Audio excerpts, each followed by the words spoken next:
नमस्ते, हमारे do you know series में आपका स्वागत है। आज हम देखेंगे कैसे ज़ोहो क्रिएटर में एक स्टेटलेस फॉर्म क्रिएट करते हैं और इसका यूज़ क्या है। एक स्टैंडर्ड फॉर्म और स्टेटलेस फॉर्म में फ़र्क ये है कि जो डेटा आप स्टैंडर्ड फॉर्म में देते हैं वो रिकॉर्ड्स के रूप में एक रिपोर्ट में स्टोर होता है, लेकिन स्टेटलेस फॉर्म के केस में रिकॉर्ड्स क्रिएट नहीं होते हैं। इसलिए जो डेटा आप प्रोवाइड करते हैं वो कहीं भी स्टोर नहीं होता। अगर हमें डेटा को रिकॉर्ड्स के रूप में स्टोर नहीं करना है तो हम स्टेटलेस फॉर्म का इस्तेमाल कर सकते हैं। चलिए देखते हैं कि हम कैसे स्टेटलेस फॉर्म क्रिएट करते हैं। स्टेटलेस फॉर्म क्रिएट करने के लिए एडिट दिस एप्लीकेशन पर क्लिक करेंगे। हमें पहले से ही बने हुए फॉर्म को डुप्लिकेट करके एक स्टेटलेस फॉर्म बनाना होगा। मैं यहाँ ऑर्डर फॉर्म को डुप्लिकेट करने जा रही हूँ। हम यहाँ ऑर्डर फॉर्म को ओपन करेंगे और यहाँ 3 डॉट्स पर क्लिक करेंगे, फिर डुप्लिकेट पर क्लिक करेंगे। क्योंकि मैंने ऑर्डर फॉर्म को डुप्लिकेट किया है, डिफ़ॉल्ट में स्टेटलेस फॉर्म के नाम कॉपी ऑफ ऑर्डर फॉर्म होगा। हम यहाँ अपना रिक्वायर्ड नेम दे सकते हैं। यहाँ एक ऑप्शन आता है कि डाटा को ज़ोहो क्रिएटर में स्टोर करना है या नहीं। क्योंकि हमें स्टेटलेस फॉर्म क्रिएट करना है, हमें डेटा को स्टोर करने की ज़रूरत नहीं है, इसलिए इसे ऐसे ही छोड़ देते हैं। सेलेक्टेड फील्ड्स में सिर्फ ज़रूरत के फील्ड्स को सेलेक्ट कर सकते हैं और बाकी को डीसेलेक्ट कर सकते हैं।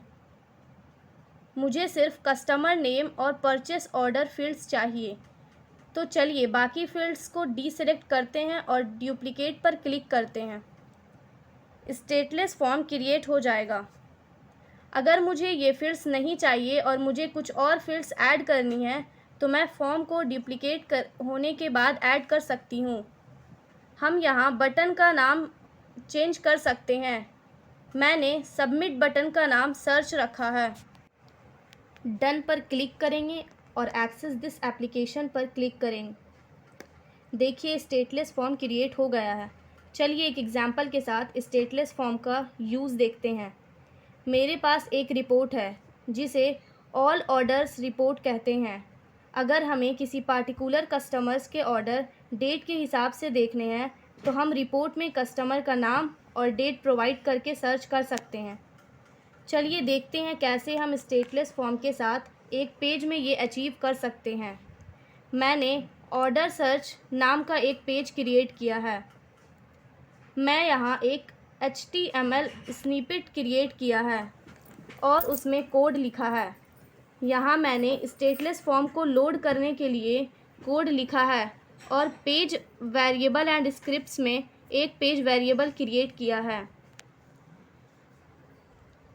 पेज वेरिएबल का पर्पस ये है कि जो वैल्यूज़ हम ऑर्डर डिटेल्स स्टेटलेस फॉर्म में देते हैं उन्हें पैरामीटर के रूप में ऑर्डर रिपोर्ट के लिए पास कर सकें।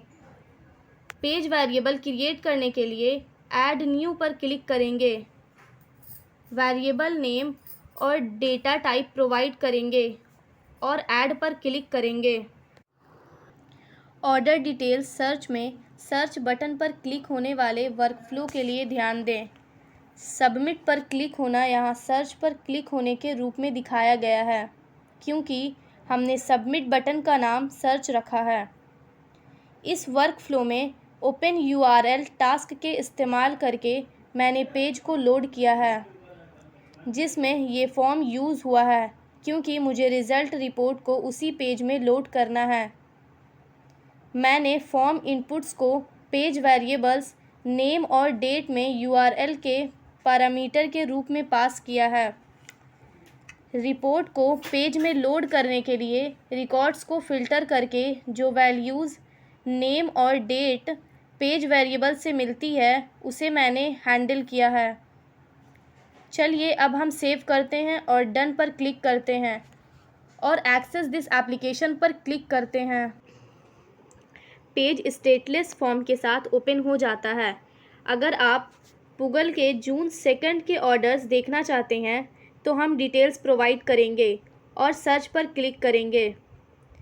ऑर्डर रिपोर्ट इसी पेज में दिखाई देगी जो इनपुट वैल्यूज़ से मैच करती है, क्योंकि पुगल के जून 2 के 2 ऑर्डर्स हैं, वो यहाँ दिखाए जा रहे हैं। स्टेटलेस फॉर्म के लिए वर्क फ्लोज सिर्फ फील्ड रूल पर, फॉर्म लोड पर, फील्ड के यूज़र इनपुट पर और बटन पर लिखे जा सकते हैं।